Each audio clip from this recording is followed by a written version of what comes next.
ఏమైంది? ఉన్నట్టుండి పడిపోయారు డాక్టర్ గారు. అప్పటి వరకు బాగానే ఉన్నారు, మాట్లాడారు. ఉన్నట్టుండి స్పృహ తప్పి పడిపోయారు డాక్టర్ గారు. మీరు? నేను ఈవిడ మా అయ్యగారు భార్య అండి. వీళ్ళు ముగ్గురు వీళ్ళ పిల్లలండి. డాక్టర్ గారు, మా డాడీకి ఏం కాదు కదా? మా డాడీకి ఏ ప్రాబ్లం రాకుండా చూడండి.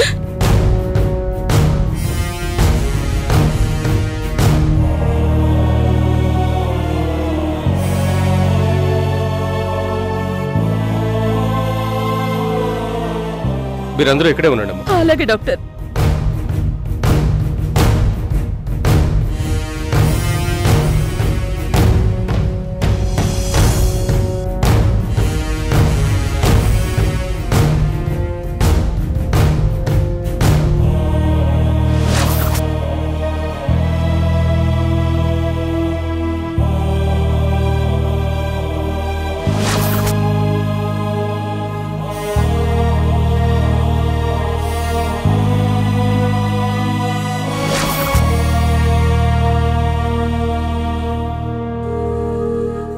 నాకు భయంగా ఉంది. డాడీకి ఏమవుతుందో అని భయంగా ఉంది. నాకు టెన్షన్ గానే ఉంది. అన్నయ్య, ఎప్పుడూ లేంది డాడీకి ఇలా అవుతుందని అస్సలు ఎక్స్పెక్ట్ చేయలేదన్నయ్య.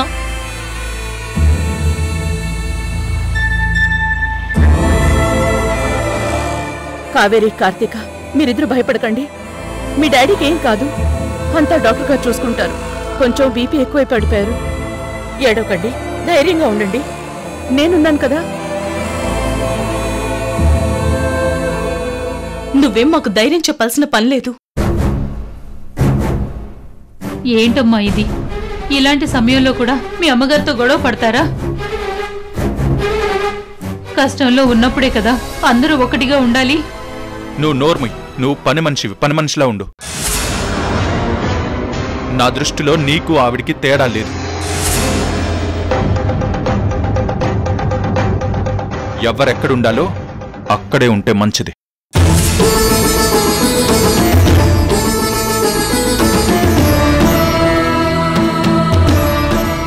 లోపల పేషెంట్ తాలూకా మీరే కదా? అవును. ఏమైంది సిస్టర్? డాక్టర్ గారు ఈ ఫామ్ మీద సంతకం తీసుకోమన్నారు. అలాగే, సంతకం చేయండి. సంతకం చేయాల్సింది మేము, నువ్వు కాదు. ఆయన మా డాడీ. అది కాదు కృష్ణ. నువ్వు మాట్లాడుకో. అసలు మా డాడీకి ఇలా అవ్వడానికి కారణం నువ్వే. చెయ్యాల్సిందంతా చేసి ఇప్పుడు సంతకాలు చేస్తున్నావా?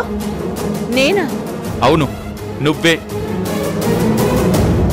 నువ్వొచ్చాకనే మా డాడీకి బీపీలు, టెన్షన్లు ఎక్కువయ్యాయి. అయినవి కానివి ఆయనకి ఎక్కించి టెన్షన్ పెట్టావు. చివరికి ఈ సిచ్యువేషన్కి తీసుకొచ్చావు. అలా అనుకు చిన్నబాబు. నిజం చెప్పాలంటే అమ్మగారు వచ్చిన తర్వాతే మీ నాన్నగారు కాస్త ప్రశాంతంగా ఉన్నారు. మీ బాధ్యతలన్నీ అమ్మగారు తీసుకున్న తర్వాతే ఆయనకి మనశ్శాంతి దొరికింది. నువ్వు మధ్యలో వాగితే పళ్ళు రాలిపోతాయి.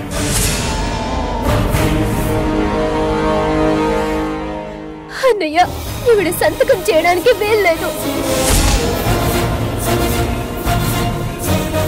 అసలు ఈవిడకి మనకి ఏ సంబంధం లేదు. మా డాడీని మేము చూసుకుంటాం. నువ్వేం ఇన్వాల్వ్ అవ్వద్దు. ఒక్క నిమిషం.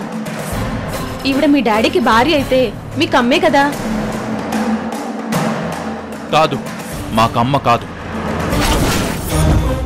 ఆవిడికి మాకు ఏ సంబంధం లేదు. కానీ వదిలేసిపోతే అమ్మవుతుందా? చూడండి, మీ పర్సనల్ గొడవలుంటే బయట చూసుకోండి. కానీ ఇక్కడ మాత్రం అన్ని రూల్ ప్రకారమే జరగాలి. మా రూల్ ప్రకారం పేషెంట్ భార్యే నో అబ్జెక్షన్ ఫామ్ పైన సంతకం చేయాలి. ఆవిడ లేకపోతేనే పిల్లలు సంతకం చేయాలి.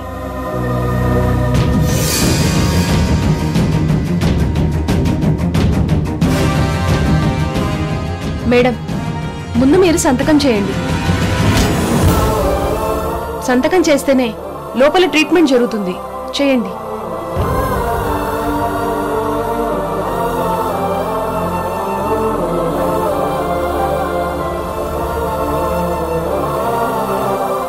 వెంటనే ట్రీట్మెంట్ మొదలు పెట్టండి. అలాగే.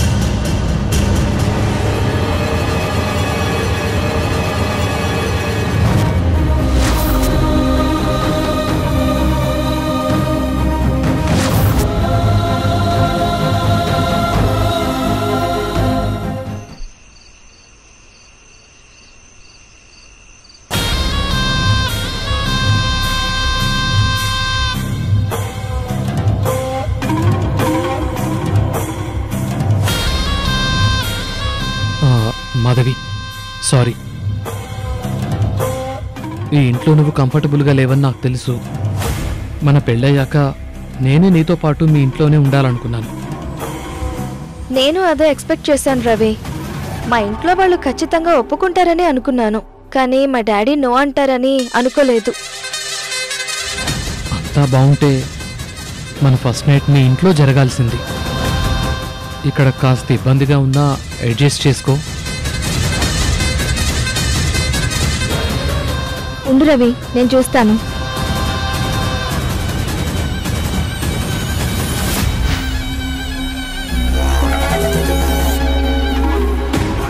ఏంటి? పాలు తెచ్చాను వదినా. Okay, thank you.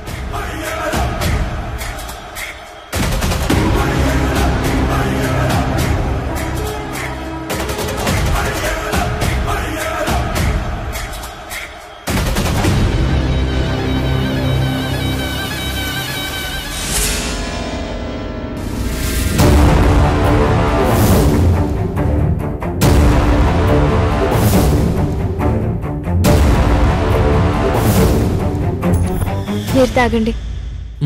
నువ్వు తాగు.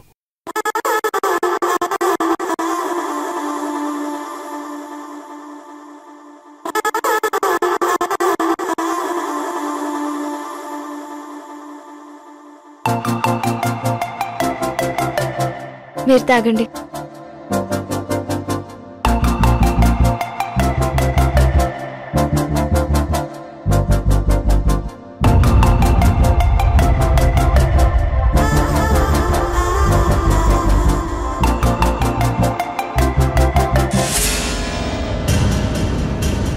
ఏంటమ్మా, వాళ్ళకి పాలు ఇచ్చొస్తున్నావా?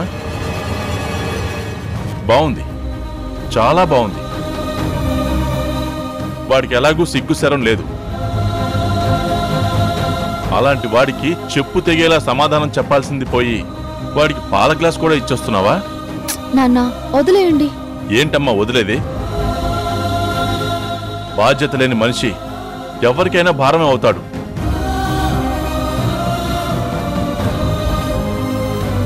వాడు వాడి పెళ్ళం మనకి భారం అయ్యారు.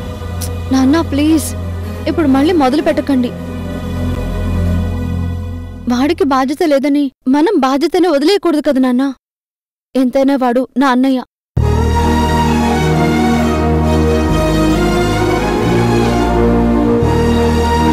చూసావా కళ్యాణి ఇంట్లో ఏం జరుగుతుందో? పెళ్లిడికొచ్చిన ఆడపిల్ల ఇంట్లో పెట్టుకుని సంస్కారం మర్చిపోయి వాడు భార్యతో కలిసి గదిలోకి వెళ్ళిపోయాడు. తన గురించి పట్టించుకోకుండా తన కష్టార్జితాన్ని తిని స్వార్థంగా మారిన అన్నని పల్లెత్తు మాట కూడా అనకుండా పాల గ్లాస్ని గదికి తీసుకెళ్లి ఇచ్చేసొస్తుంది నీ కూతురు.